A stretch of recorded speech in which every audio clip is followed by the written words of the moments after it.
Hello there guys, this is Knight79 and I'm back with a little update for the Vandals campaign that I'm doing, the Total War Attila Legendary Vandals. My second run through this campaign.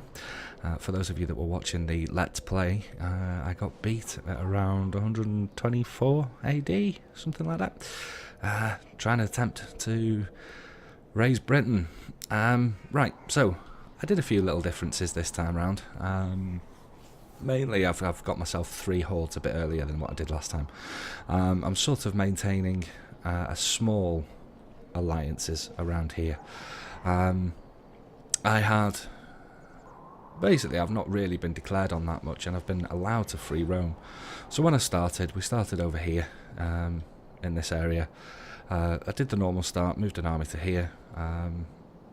Got the Quadians involved, got a wife and some non-aggression pact from the Quadians to join the war against the Romans. Did the same start as I did in a Let's Play. I came across into Iavavam using the northernmost army. I came across to Iavavam in the first turn, sacked it, liberated it first turn round.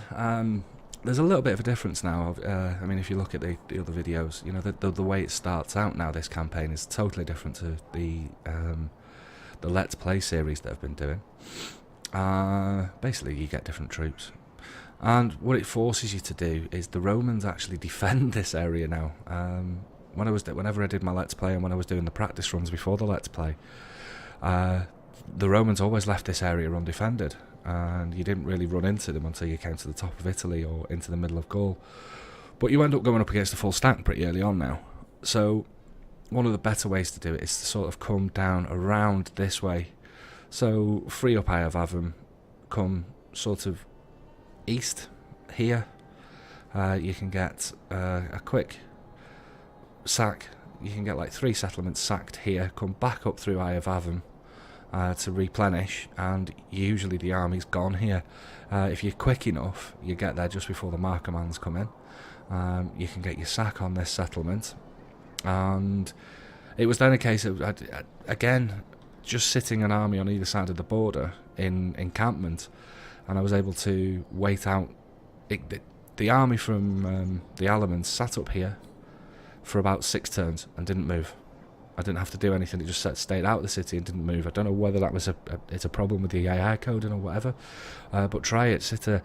If you do try the Vandals, sit an army on this side of the border, sit one here, put them into encampment, and their armies will leave the city. That allowed me to come in, sack the city, subjugate them.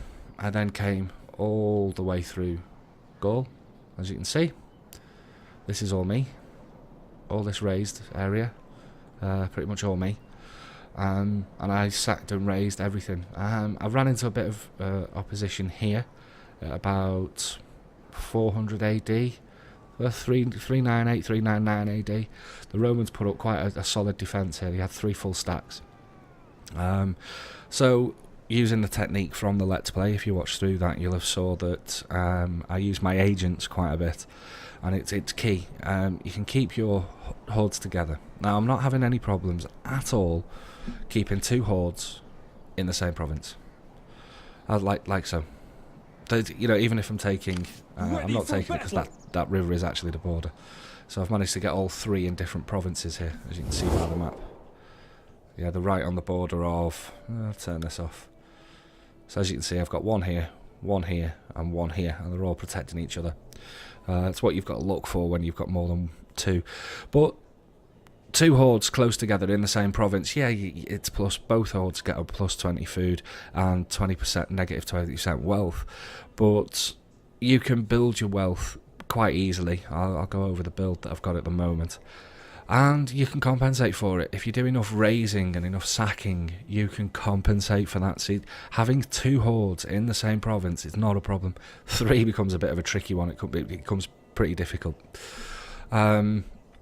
So when I was dealing with the Romans down here, I was able to keep my 2 armies together and use the 2 spies that I had at that time to separate them. So I had 3 full Roman stacks coming up against me, and I was able to hinder 2 armies. One moved into a position, I was able to take it out on its own. and just pick them off like that. Use the spies to hinder, to stop them moving, and the AI will move the other armies, and you'll get to a point, especially if you find that you've got one army is far enough away from the others that you can assault it without any reinforcements. Get agents to it, hinder it. Let's see if there is one on the map. So, for example, here, if I was to attack this army, if I was to put an army right onto its border, you know, sort of here, so it's in reinforcement range, charge another one in, it's going to run away to the city.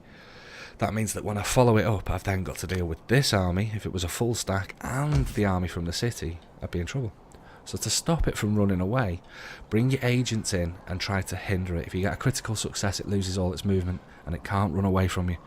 And you get the guaranteed finish on the army to allow you to keep the momentum and keep going. So, because you are a horde, it's all about movement, and because you don't have settlements to hide behind walls as such, you hide in the open fields. You know, you hide in your encampments, but you use your agents. As you can see, I've got my agents all quite strategically placed here ahead of my armies. I've got one behind somewhere up here, because I'm going to go and have a look at Britain. I'm having a look at Flevum and things like that. I'm thinking of taking Gaul and Franks out at the moment and just finishing off sort of this area. So agents are very important to a horde or any migrating faction campaign. So basically that's how I moved up until about 402 AD. I just did the Gaul thing, and then I had the Thuringians and these guys here declare war on me. So I thought, well, do you know what? I'll come back, and I subjugated the Langobards, I subjugated the Thuringians, I fought a battle here, so the Burgundians declared war on me, so I raised this, sacked and raised, and then I came over here and I liberated the, what are they called? The Varinians, and we've pushed the Burgundians all the way back. So I've got an ally in the Varinians, I've got a subjugated Thuringians, subjugated Langobards, subjugated Alamans, liberated Illyrians, so I've not really got that many in the way of subjugated factions. The people who are here, they of their own accord raised this and ran away from me just as I was about to come down. So I'm now, after that took me to about 409 AD, just clearing up here, and then sort of 410, 411, I've moved down here.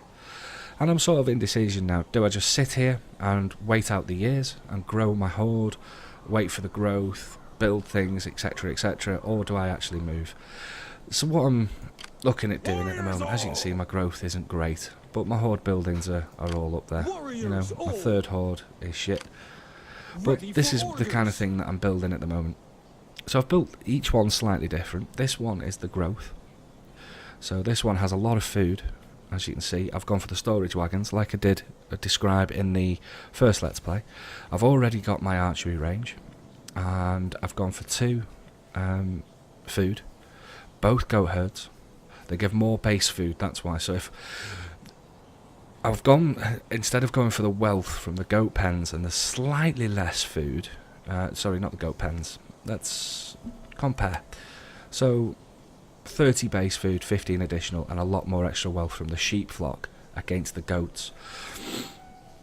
There's going to be times when I'm moving through areas like the raised area or low fertility lands, and if I have to keep my hordes close together, or at any point where I have to actually merge all 3 into the same province, I'm going to have food problems. So I would much rather sacrifice the wealth and get the higher base food farming land. So I've picked 2 goat herds. That gives me a nice base food, so I don't have to worry about fertility as such. This one also has the food from reserves, and yep, so let's have a look at the other one. So this one I've built up from a bit more extra wealth. I've built up the main building so I can get hold of dogs, because they're quite important. As you see, I've got dogs in my army. I've built the cartwheeler this time because I can't afford mercenary onagers. One of my previous videos mentions about the change to the onager, so I can't afford mercenary onagers. I'm now building for the research rate here. So this is the leadership tent chain. Instead of going for the Alani horseman and the Germanic swordsman, I'm going for the lawmaster's quarters. And I want to focus on trying to boost my research rate at the moment. So that's it really. Not much in the way of wealth, as you can see. I am on middle tax. I've spent a lot of money these last couple of turns just upgrading, as you can see. So again, look, this is my new hoard. The first thing I did was buy extra food. So that's allowed me to get the storyteller's tent for a bit more research. It's allowed me a lot of food. It's not much wealth, but the food is then allowing me to get all these hoards close together if needs be. So I've built, as I say, build mainly for food, a little bit of wealth, gone for the research rate.